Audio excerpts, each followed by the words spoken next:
Okay, I'm going to do a video over a couple of problems that have come up on the homework over the last couple of days to hopefully give you some help before class.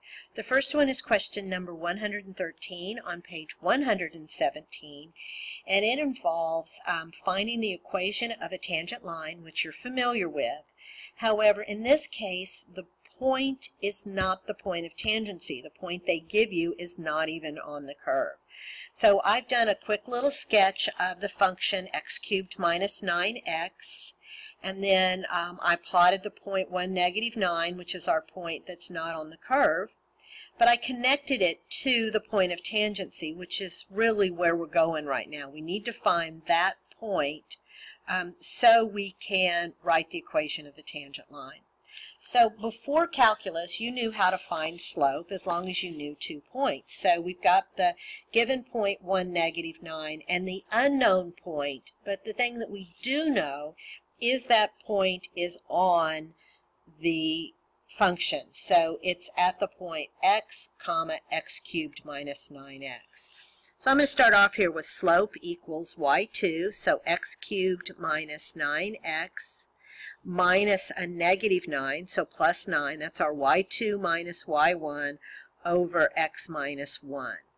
And we're going to set that equal to, old-fashioned slope meets calculus slope, which is our derivative. So f prime of x is 3x squared minus 9. And we know at this point of tangency, the slope is 3x squared minus 9. So we're going to set those two slopes equal to one another. From there, I'm just going to cross multiply and solve for x. So we get 3x cubed minus 9x plus, hang on here, 3x cubed minus 9x minus 3x squared plus 9 equals x cubed minus 9x plus 9. And the 9x's cancel, the 9's cancel, and when I move the x cubed over, I get the equation 2x cubed minus 3x squared equals 0. Factoring out the x squared, I have 2x minus 3 equals 0, x equals 0, x equals 3 halves. So the fact that we solved and got two values for x tells me that there's some other place, and if I've drawn it correctly, where the slope of the tangent line through the point 1, negative 9. So we've got two lines to go for here. So when x is 0, f of 0 is 0. So I've got the point y0. And when x is 3 halves, and I'm going to just wimp out here, go to the calculator because this is really pretty messy. Y is, because you've got to square 3 halves, or cube 3 halves, and then subtract 9 times 3 halves, you get a lovely negative 81/8. So I hope you can see why I wimped out there. And then the slopes. So for the slope for the point 0, 0, you plug 0 into the derivative and you get negative 9. And again, I didn't want to put, excuse me, 3 halves into the derivative and solve, but it's not too bad. It's negative 9/4. So now the equation of our lines through 0, 0, and negative 9 gives us y equals negative 9x. And then the equation of the tangent line through 3 halves, negative 81/8, with a slope of negative 9/4 is y plus 81/8 equals negative 9/4 times x minus 3 halves.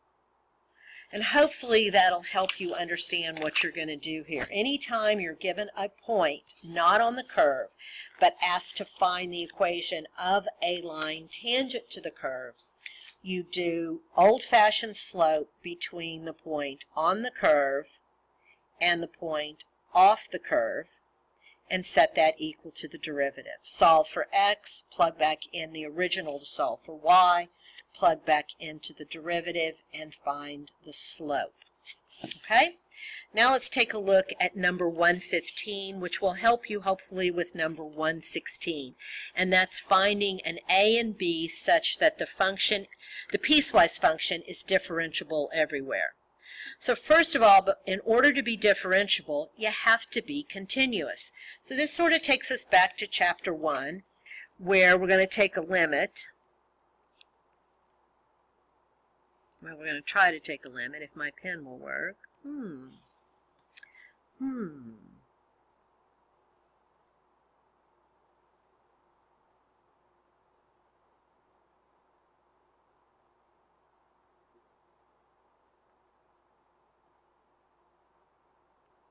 right, let's try this again. Hopefully that starting it back up again. The limit as x approaches 2 from the left of ax cubed is equal to 8x. And the limit as x approaches 2 from the right of x squared plus b is equal to 4 plus b. And this should be 8a. All right, so if the function is continuous, 8a has to equal 4 plus b.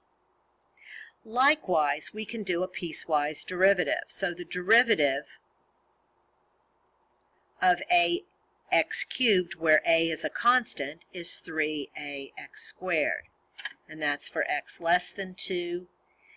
And the derivative of x squared plus b is 2x. Remember, b is a constant, so its derivative is 0 for x greater than 2.